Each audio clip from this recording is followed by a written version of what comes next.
जैसे ही ये कहा जाता है कि इसे लेकर शहर से दूर चले जाओ, और गुलाम एक लम्हा भी ज़ाय नहीं करता। अगले ही दिन वो अपना बैग पैक करता है और सुंदरी को साथ लेकर वहां से निकल जाता है।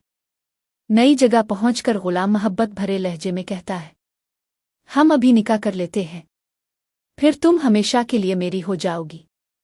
दूसरी तरफ बादशाह बेचैनी से गुलाम को कॉल करता है, मगर गुलाम अपना मोबाइल घर ही छोड़ जाता है।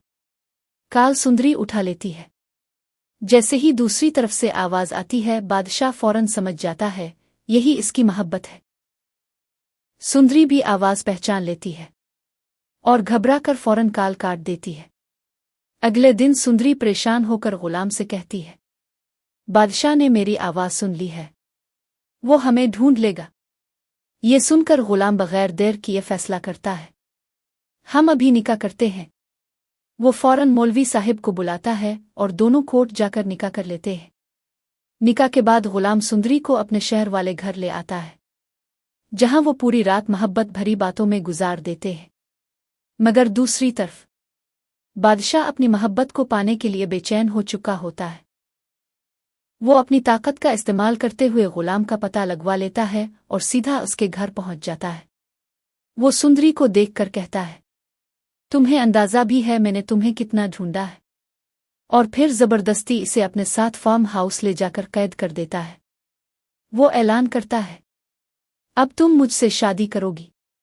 मगर सुंदरी डटकर जवाब देती है, मैं सिर्फ गुलाम से मोहब्बत करती हूं, मैं तुम्हारी कभी नहीं हो सकती।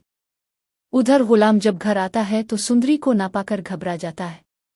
वो फौरन झंदार को कॉल करता है और सब कुछ बताता है।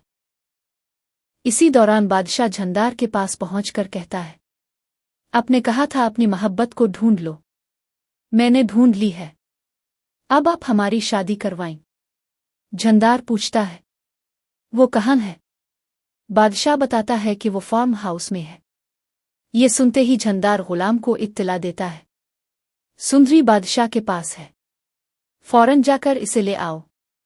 गुलाम फौरन फार्म हाउस पहुंचता है, बादशाह के गुंडों को बुरी तरह मारता है और सुंदरी को लेकर भाग निकलता है। मगर कहानी यहां खत्म नहीं होती। बादशाह को फौरन खबर मिल जाती है। वो अपने आदमियों से गुलाम की लोकेशन ट्रेस करवाता है और उन्हें पकड़ लेता है। गुलाम को गिरफ्तार करवाकर सुन